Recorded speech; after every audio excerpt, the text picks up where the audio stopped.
Menteri Agraria dan Tata Ruang Kepala Badan Pertanahan Nasional Agus Harimurti Yudhoyono menyatakan sebanyak 87 kasus mafia tanah menjadi target operasi pada tahun 2024. Dari 87 kasus yang sedang berproses, 47 kasus diantaranya telah memasuki penetapan tersangka. Hal itu ditegaskan oleh AHY dalam rilis ungkap kasus di Mapolda Jawa Tengah, Kota Semarang, Senin 15 Juli. Sebanyak 87 kasus mafia tanah menjadi target operasi pihak Kementerian Agraria dan Tata Ruang, Badan Pertanahan Nasional atau ATR BPN bersama Satgas Mafia Tanah pada tahun 2024. Hal itu ditegaskan oleh Menteri ATR BPN Agus Harimurti Yudhoyono saat gelar kasus mafia tanah di Mapolda Jawa Tengah di Kota Semarang pada Senin 15 Juli. AHY menyebut dari 87 kasus yang saat ini sedang berproses, 47 kasus diantaranya telah memasuki penetapan tersangka. Terdapat 21 kasus dengan 39 orang tersangka segera memasuki proses pengadilan. Menurut AHY, dari puluhan kasus itu terdapat 2 kasus mafia tanah yang cukup besar ditangani di Jawa Tengah, yakni di wilayah Kabupaten Grobogan, dengan modus pemalsuan akta otentik tentang pengalihan kepemilikan hak. Di mana lahan dengan luas mencapai 82,6 hektar tersebut sebelumnya akan dikembangkan sebagai kawasan industri, baik untuk pembangunan infrastruktur, jaringan pipa, maupun pembangunan sejumlah pabrik.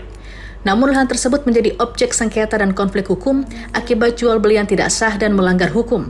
Dari kasus ini, 1 orang telah ditetapkan sebagai tersangka. Sementara kasus kedua terjadi di Kota Semarang dengan modus penipuan dan penggelapan terkait jual beli tanah kafling seluas 121 meter persegi.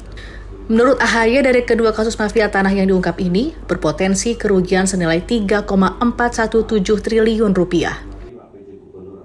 Dari 87 TO tadi yang sedang berproses, baik mulai tahap penetapan tersangka masuk ke P19 sampai dengan P21, ada 47 TO dengan jumlah tersangka sebanyak 92 orang, atau lebih dari setengahnya telah melampaui target yang kami tetapkan di awal tahun. Adapun kasus khusus yang masuk pada tahap P21, artinya berkas perkara sudah lengkap semuanya, ada 21 TO dengan jumlah tersangka 36 orang, sedangkan luas objek tanah mencakup sekitar 198 hektar. Dengan total potensi kerugian negara dan masyarakat yang berhasil diselamatkan mencapai 5,16 triliun rupiah. Merupakan suatu jaminan keamanan dan kepastian hukum, khususnya di wilayah Jawa Tengah, sehingga pengamanan investasi dan mendorong perekonomian nasional wilayah Jawa Tengah terbentuk. Meskipun pemberantasan mafia tanah menjadi tugas pemerintah melalui Kementerian ATR BPN, aparat penegak hukum, lembaga peradilan, dan pemerintah daerah, peran aktif masyarakat juga dibutuhkan. Salah satunya dengan cara tidak menelantarkan dan mendaftarkan tanah untuk mendapatkan sertifikatnya. Dari Kota Semarang, Jawa Tengah, Suryo Wicaksono, Kantor Berita Antara mewartakan.